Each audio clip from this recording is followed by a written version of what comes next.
Hi, I'm Jacqui from Jacqui Brand Creative. Today I'm going to show you how I used graphite powder and pencils to create the background and the clothing texture in my latest portrait. The reference photo I'm using is with permission from the amazing Keith Lack. He has an Instagram account called Optic Nerve 2015.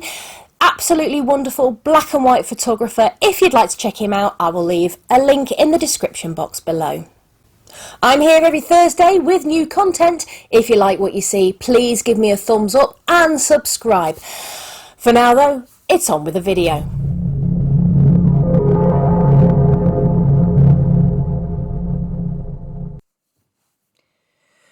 I'm going to start off using graphite powder with a soft tool. These are normally made for pan pastels, but they work great for lots of other applications as well, graphite being one of them. I'm then going over that layer with a 4B pencil and then a pencil blender, a blender stump, just to smooth out those lines. I'm then going over with an 8B pencil as well to make that darker. I'm working in small circular motions to try and get my blending as smooth as possible, and then going over with the graphite powder again, because I want the background as dark and smooth as I possibly can get it. So I'm doing that all the way around the background with the graphite powder, the 4B pencil, the 8B pencil and the blending stump. And you can see me again using a brush as well. It's a drafting brush every so often just to get all the excess graphite away. So I carry that on around all the background, working from light to dark in a few layers. I'm not working in as many layers as I'd like because the paper I'm using isn't as good a quality as I would have liked. I was trying it out, but I won't be using it again. You're better off with slightly more expensive papers, in my opinion, because you get a better result. Okay, so we're moving on to the hat now. Again, I'm working from light to dark. I'm using a light 2H pencil to start off with, and then I build my layers and I build my shadows, slowly working up into, that's a 2B pencil. And I was just trying a bit of charcoal there, but decided to go back to the graphite for this project.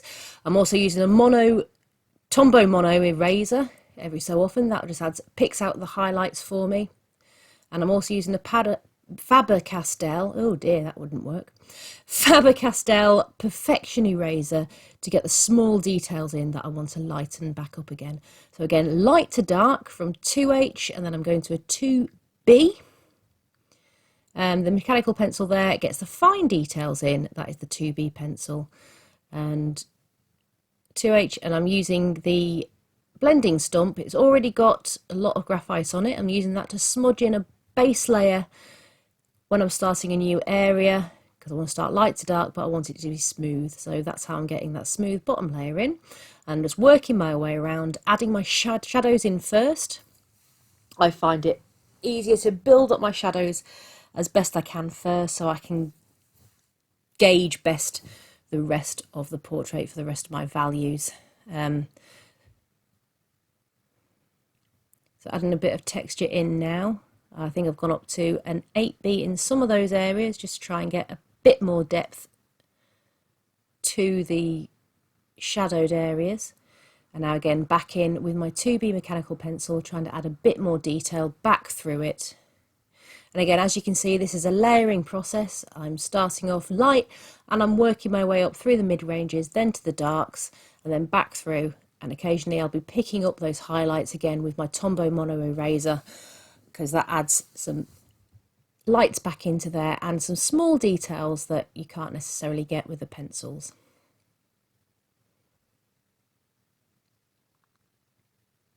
So yeah, 2B, HB, and a 2H pencil, the main ones I'm using to build up the textures now. And now I'm going back through, that's the 8B, to try and add some more depth to the texture as well. I'm adding the shadows in. It's a knitted hat. It's a knitted hat, so I'm trying to add the knit pattern.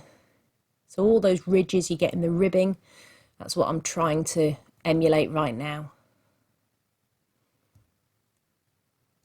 And again, I'm trying to neaten up now my lines, trying to neaten up my edges. And because I'm wanting to keep those sharp, I'm lining them out and then blending them up into the background. If I blended them down into the hat, then I'd have muddied that hat again, and we don't want that. I'm trying to crisp up those lines so you shade back up into the background there. Well, that's what I do anyway. I'm not saying anything this is right, this is just how I do it. So keeping on going there, just building up those textures. The background isn't finished. I will be continue going through that as I work on the piece. I work on a section until it's near enough done and then move on to the next section, and then I can judge by that section if I need to come back in and darken anything up. So now down onto the coat, and he's got a bag over his shoulders as well. So this here is me working on the strap of the bag. So again, starting from my lights and then working up to my darks. So I started with a 2H. This now is a 2B. I'm using the mono eraser as well, and that's a 4B in this mechanical pencil. I like the mechanical pencils. You don't have to sharpen them. You can get the small, tiny details in a lot easier with those. I'm using a mixture of those mechanical pencils now and a blending stump. The blending stump adds a soft shadow and a soft blending in to start with as your base layer, and then I build on top of that. And so I'm adding lots of textures, small lines as I go, and say keep building light to dark, and then occasionally going back through with a Tombow mono eraser just to lift out those highlights once again. You saw me do there, I was just adding in a few, it's an embossing tool, I was adding a few hairs to the beard because I knew that I was going to be coming over that with a few darker colours, and I wanted those hairs, straggly hairs, to stand out. And so that's what I was doing with the embossing tool. And again, going back over now to the strap of his bag. I'll say layering and layering and layering.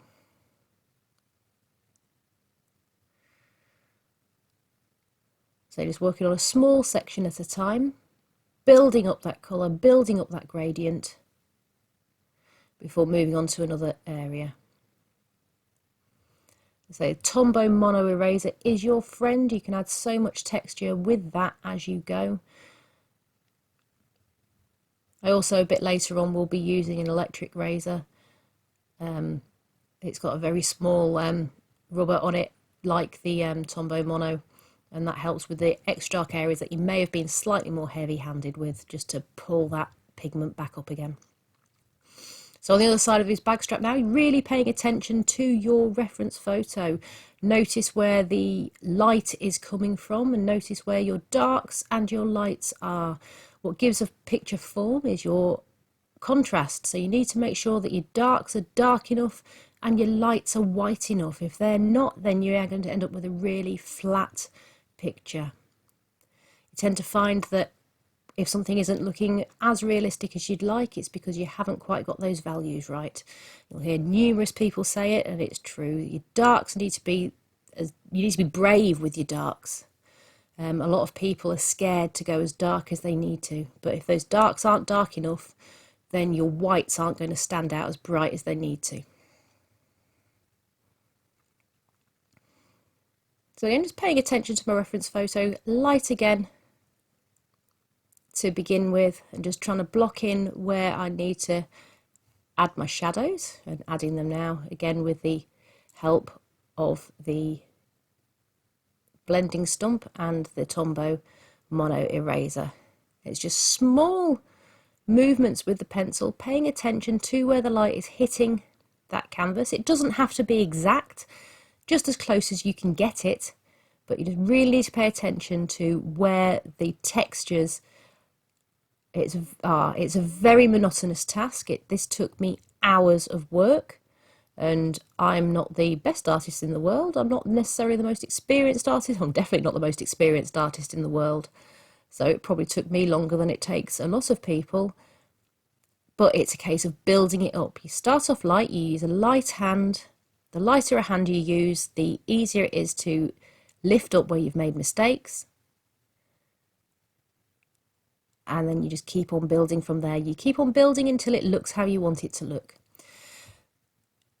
On the right there, you saw me adding a bit of texture with the blending stump. It's a bit of like a sheepskin texture, and I wasn't sure how I was going to handle that, but I found that just using the graphite left on the blending stump was enough to get the shadows in that I needed to start that looking, that fluffy sort of woolly texture that I needed. I'll come in later and add a few more shadows there, but that was really all I needed to add a bit the texture I wanted to that bit. So I just added some light shading now to the t-shirt area. Remember, it's white, but it does still have shadows in it, so shadows do need to appear. I'm getting them by adding a soft layer and then using my putty eraser to add a bit of texture by dabbing it onto the colour. Over now to the right hand side, and again, same as all the rest of it. This is darker though, so starting with lights, working up to the darks from 2H to HB, 2B and 4B, and the erasers to add the depth that I need slowly into this side. Again, there was a electric eraser then, that just pulls up where I've gone a bit too dark, just to get the light texture in that I need. So same as all the other side, just slowly adding those small details, small pencil strokes, and the erasers as and when I need them to lift those highlights back through. It's a layering process, and that's all I'm doing. So carrying on, same again all the way through. Adding the other side of the bag.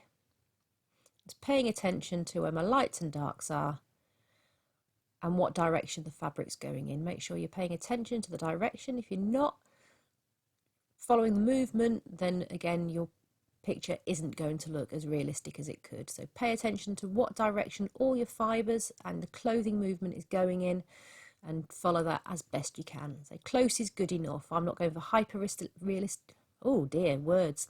I'm not going for hyper realistic here. Just as realistic as I can. I'm moving back over now to the t-shirt and to his necklaces in a moment. I'm just adding as much detail as I can, slowly building up.